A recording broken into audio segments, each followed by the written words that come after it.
ETF index mutual funds నేర్చుకుని stock మార్కెట్లో రాణించాలనుకుంటున్నారా? వెంటనే ఈ నెంబర్కి కాల్ చేయండి.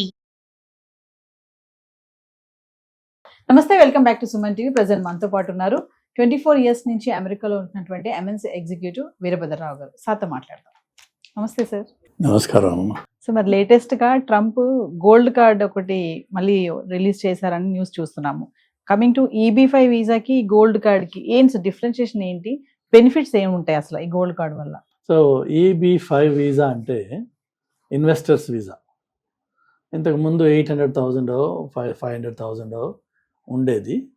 ప్లస్ దాని మీద ఒక ఎక్స్పెక్టేషన్ ఏంటంటే మీరు 8 మందికో 10 మందికో మీరు ఒక కంపెనీ అక్కడ పెట్టి దాంట్లో 10 మందికి ఎంప్లాయ్మెంట్ జనరేట్ చేసి హైర్ చేస్తే ఆ బేసిస్ మీద మీకు గ్రీన్ కార్డ్ స్టార్ట్ అవుతుంది. గ్రీన్ కార్డ్ అయిన 5 ఏళ్ళకి మీకు సిటిజన్షిప్ వస్తుంది.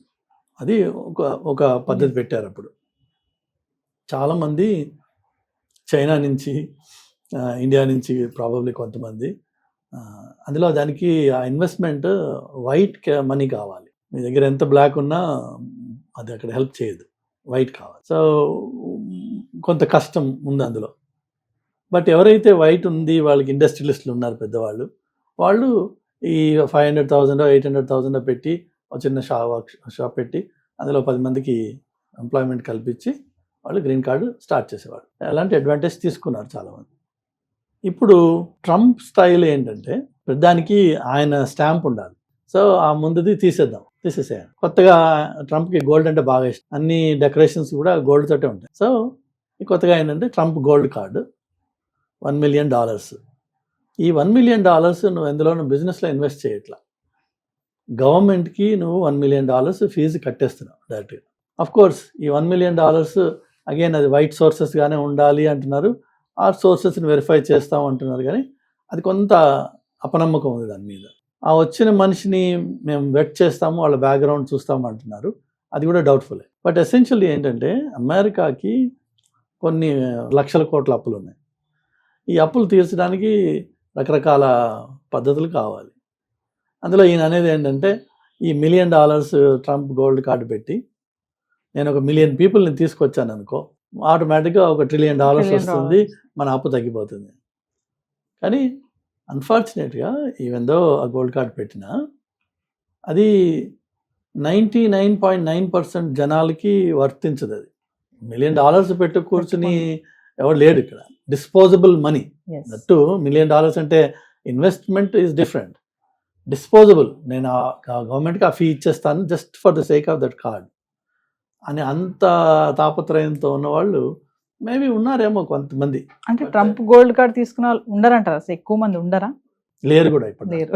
0.001% ఉండొచ్చు ఆఫ్ ద హోల్ పాపులేషన్.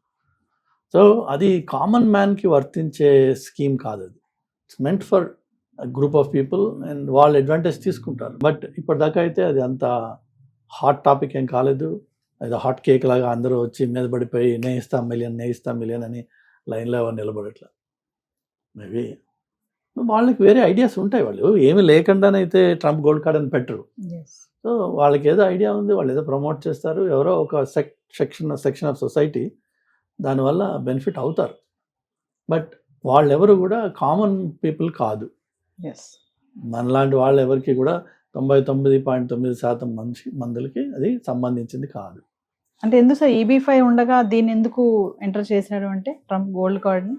ఆయన స్టాంప్ పడాలి, మార్క్ కోసం అంటారా? అంటే సో EB-5 ఏదైతే గోల్డ్ కార్డ్ ఉందో దాన్ని తీసుకునే వాళ్ళ సంఖ్య అతి తక్కువ ఉంటుంది అంటున్నారు. అతి తక్కువ, వేళ మీద లెక్క పెట్టచ్చు. కామన్ మ్యాన్ కి అది సూట్ కాదు. సో కమింగ్ టు మరి రీసెంట్ గా బర్త్ రేట్ సిటిజన్షిప్ రద్దు చేస్తున్నానని అంటున్నారు. ఇంతకుముందు ఏంటంటే ఈ పెళ్లి చేసుకున్న వాళ్ళు హస్బెండ్ అమెరికాలో ఉంటారు, వైఫ్ ఏమో డెలివరీ టయానికి అక్కడికి వెళ్ళిపోవడము. ఇప్పుడు అది లేదు, అలాంటిది లేదని చెప్పేసి కొన్ని న్యూస్ అయితే రావడం చూసాము. దాని గురించి లేదు అన్నది తప్పు. అది ఇప్పటికీ లా ఆఫ్ ది ల్యాండ్ అదే నడుస్తుంది. సో బర్త్ రైట్ సిటిజన్షిప్ అంటే అర్థం ఏంటంటే అమెరికన్ కాన్స్టిట్యూషన్లో క్లియర్గా డిఫైన్ చేసింది ఏంటంటే ఎవరైతే అమెరికన్ సాయిల్ మీద పుడతారో వాడు ఆటోమేటిక్గా అమెరికన్ అయిపోతాడు. అదొక క్లాజ్. అది రెండోది వచ్చేసి ఏ ఒక్క పేరెంట్ అమెరికన్ అయినా పిల్లాడు అమెరికన్ అవుతాడు. అది ఎక్కడైనా పుట్టచ్చు, అది అమెరికాలోనే పుట్టక్కర్లా. ఇప్పుడు జాన్ మెకేన్ ఎవరైతే ఇప్పుడు చనిపోయాడో ఆయన పనామాలో పుట్టాడు.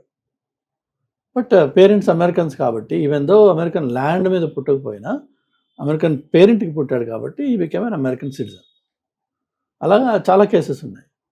బట్ ఈ బర్త్ రైట్ సిటిజన్షిప్ ఈ గొడవంతా ఏంటంటే వాళ్ళ అబ్జెక్షన్ ఏంటంటే చాలామంది ఇల్లీగల్ ఇమ్మిగ్రెంట్స్ ఆ మెక్సికో నుంచో ఇంకో కంట్రీ నుంచో వస్తున్నారు. వచ్చేసి అమెరికాలో వాళ్ళ పిల్లని కనేటప్పటికి వాడు ఆటోమేటిక్గా అమెరికన్ అయిపోతున్నాడు. ఈవెన్ దో పేరెంట్స్ ఇద్దరు ఇల్లీగల్, కానీ పుట్టిన వాడు అమెరికన్ అయిపోయాడు.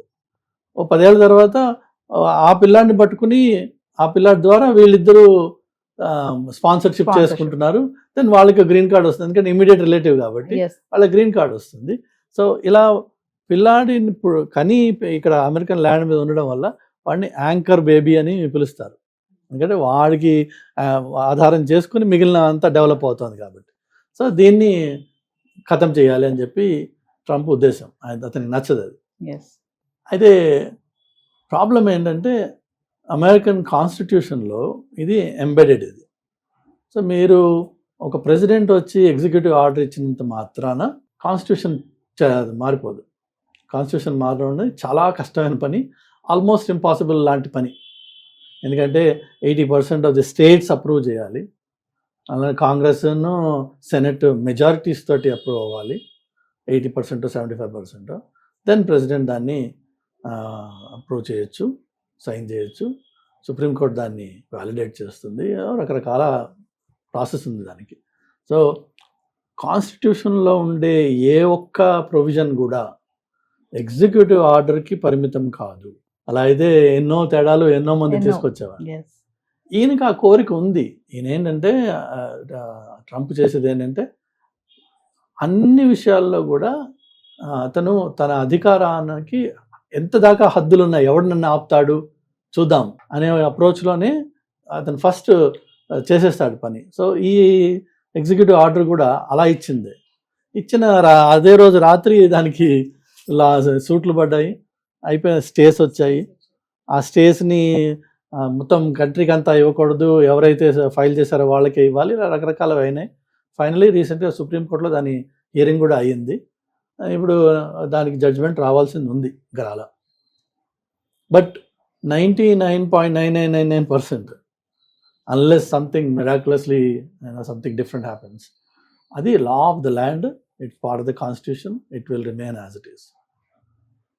సో అందులో ఏంటంటే కొంత మనవాళ్ళు కూడా బాగుపడ్డ వాళ్ళు ఉన్నారు. చాలామంది మీరు చూసినట్టయితే ఇండియాలో పెళ్లి చేసుకున్నామో అక్కడికి, ఇక్కడ లేదంటే అక్కడ వర్క్ చేస్తున్న వాడి ఇక్కడికి వచ్చి పెళ్లి చేసుకొని వైఫ్ని అమెరికాకి తీసుకెళ్ళి బేబీని జనరల్గా వాళ్ళు డెలివరీ అమెరికాలోనే అవ్వాలి అనే రకంగా వాళ్ళు ప్లాన్ చేసుకోవడం.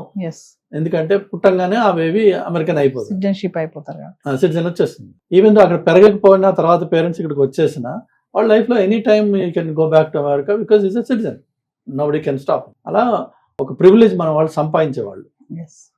ఆ ప్రివిలేజ్ ఉండదేమో, పోతుందేమో అని చెప్పి ఎప్పుడైతే నేను ఎగ్జిక్యూటివ్ ఆర్డర్ పెట్టంగానే చాలా మంది ఆ 9th month లో ఉన్న వాళ్ళు కంగారు పడి సిజేరియన్లు చేసుకుని ముందే డెలివరీలు చేసుకున్న కేసులు కూడా ఉన్నాయి. బట్ అది పోదు, మార్చడం, అది తీసేయడం అన్నది ఏ ఒక్క ప్రెసిడెంట్ అయ్యేది కాదు.